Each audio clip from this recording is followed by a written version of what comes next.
Yo, shalom, shalom, what it is. Kahalo Yahweh Shem Hamashiach Yahweh. What I got right here, I typed in how many animals are actually polygamous. It says a lot of animals are polygamous, but the exact number depends on how you define it and which groups you include. It says most animal species are not strictly monogamous. True lifelong monogamy is actually rare in nature. Polygamous one sex mating with multiple partners is very common across animals overall. Now I'm going to read Job chapter 12 and verse 7. He says, but as now the beast, and they shall teach thee, and the fowls of the air, and they shall tell thee, or speak to the earth, and it shall teach thee, and the fishes of the sea shall declare unto thee. So all of these different things, wisdom is involved. That's what we're dealing with. Wisdom is involved.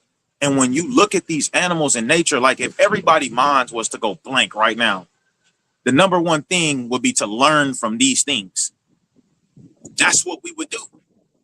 Like me and the brothers, we came across this herb. It's called shilajit. And how this, let me just pull it up. Let's see how shilajit was.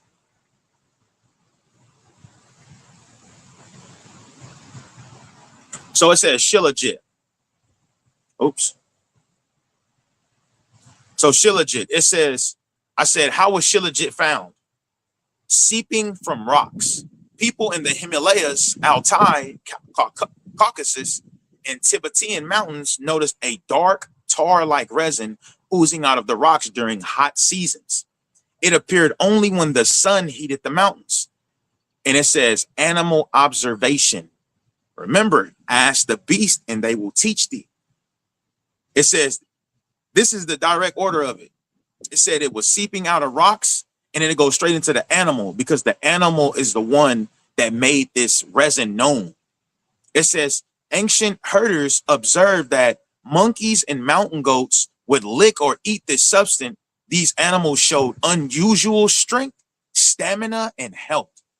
Humans followed the animal's behavior. See that? Humans followed the animal's behavior.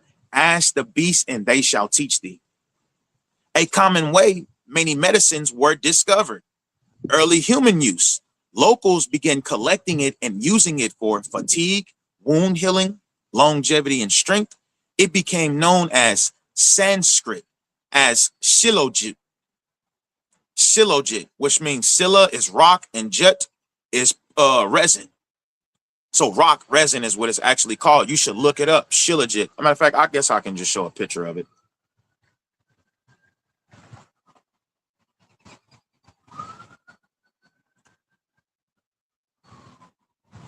This is called shilajit, and we eat this stuff every morning. This stuff is the truth, man. I'm telling you straight up. This stuff is really the truth, man. And it's nasty. Don't think it's good. It's not good at all. But when I say this stuff right here does wonders. Like I'm talking about even when we get sick, like if you got to trust me, challenge me when I tell you this. Whenever you get a headache, you get your stomach hurt, you get weak, anything like that, eat some of this. It will get rid of that shit in like 10 minutes. I'm telling you, this stuff works like crazy, man. I've actually never seen a herb or something like this that works so fast. And so you get a cut on your finger, it heals so quickly. I'm not saying you snap your fingers and it heals, but within days it heals. It makes your skin refreshed. It makes it regenerative.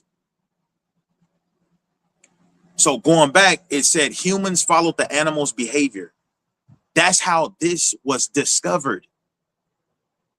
So I'm going to read Job 12 and 7. But ask now the beast, and they shall, Salakia, and they shall teach thee, and the fowls of the air, and they shall tell thee. And you can look at this as, look at the birds, and this is how airplanes was mimicked. Helicopters was mimicked. These things were mimicked off of the fowls of the air. Most airplanes look like a bird flying across the sky, man. The eagle, the hawk. These were they were mimicked. And now you have airplanes. And that goes with a lot of the earth also. There's many different other things that we can learn from that's dealing with nature, man. So now let's go back.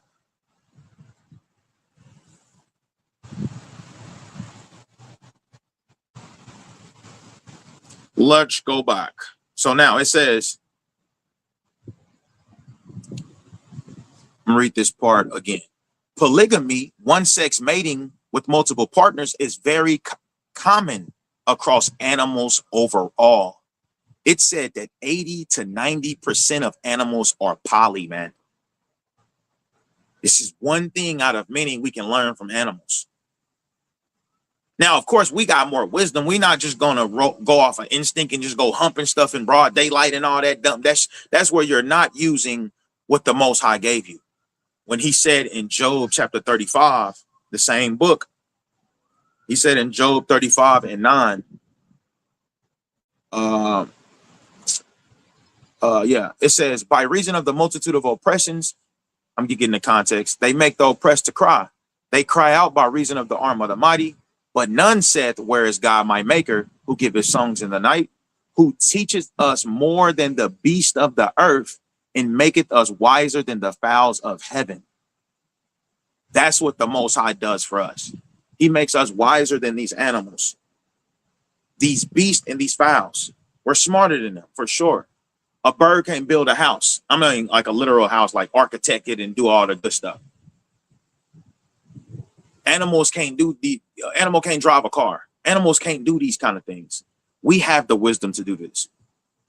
So going back, it says, insects, extremely polygamous overall. Bro, we talking about ants. We talking about centipedes and roly-polies and butterflies and I'm thinking of beetles, ladybugs. It says insects extremely polygamous overall. Most species, mating is often multiplied times with multiple partners. Fish, very high rate of polygamy. Many species have spawning systems where one male fertilizes eggs from many female or vice versa. Now, this is where the wisdom come in. The Most High told us we have an order when it comes to poly too. The man can have multiple partners, but there's even restrictions to that. But the woman can't have multiple partners. This is what separates the animals from the humans. This is what separates us having wisdom and the kind of wisdom that they have. They're brute beasts. They go off of instinct. We don't do that. So it says amphibians and reptiles, most polygamous or promiscuous mating systems. So even frogs, man, reptiles are polygamous. It says birds, 80 to 90% of birds specifically are socially monogamous, pair bonded. But even many of those still have extra mates. Genetically, it says genetically, so not truly monogamous. Because genetically, they got multiple extra mates, man. It says mammals, 80 to 90%, 80 to 90% of species are polygamous or promiscuous. And we know promiscuous is more known to be about a woman. A woman is promiscuous. A woman is. She's known to be promiscuous. I'm gonna say that. It says males with multiple females or both sexes multiple partners. It says true monogamy is rare. Wolves, some foxes, beavers, a few primates. If you look across all animal life, polygamous or multiple partner mating is the default strategy. It's a default strategy. It's in them genetically, the same way it's genetically in us. The black man has been called a dog for hundreds of years, dude, because they've been wanting another woman. You know what's funny about that? Everything is fine. When a man, a lot of the time, a man will already have a mistress, a concubine, another wife, whatever. And there's no problem. The wife just doesn't know about it. And that's where she feels betrayed. That's where the problem lies. But it goes back to jealousy, of course. It goes back to jealousy. But there's no problem when he got this other woman. She don't know what's going on, but everything's fine. She's happy still. Everything is still flowing in motion until she finds out, and she chooses to be jealous. She chooses to go off. And that also ties into a whole bunch of backed up anger that she had over the relationship, or when what happened to her as a kid. All of that comes into play when we're dealing with jealousy, man. That's why they get so fiery. And then here living in America, they like, okay, you did it, I'm gonna go do it now. America allows that. The ancient world didn't allow that. That's why he told us in Jeremiah 6:16. Let me get that. That's what we're supposed to be doing. Jeremiah 6:16, it says, thus said Yahweh, thus said the Lord, stand ye in the ways and see, and ask for the old paths, the old system, the old way of doing things. We're supposed to be asking for that. We're supposed to be seeking that. But the technology and what we got is not bad. It's not bad. I'm not saying let's destroy everything and go back to the Stone Age. No, it's talking about the system, the structure, the way that we handle things. When it comes to truth and lies, lies is accepted today. It says, as long as it sounds good, let's say a good lie is better than the truth. It says, and ask for the old paths, where is the good way, and walk therein, and ye shall find rest for your souls. But they said, we will not walk therein. That's why the people wander after the beast today. We don't want to go back to that way of living. We want to live the way we want to live, which is another instinct of an animal.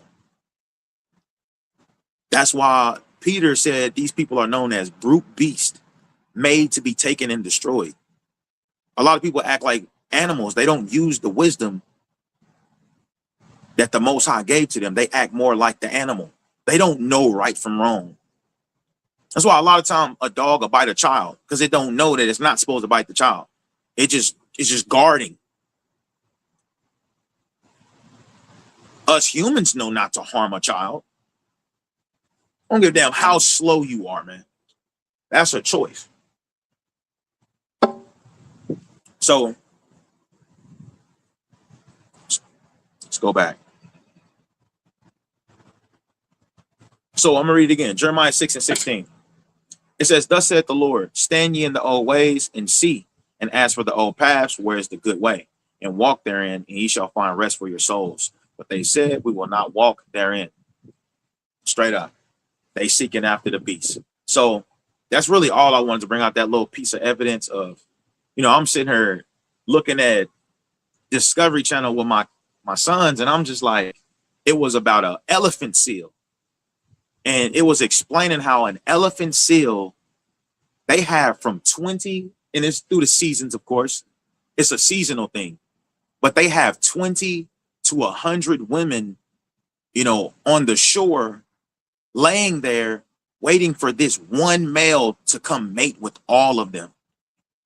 And that's what made me go research this. I'm like, damn, what is this about? And then I go and run into all 80 to 90% of animals are poly.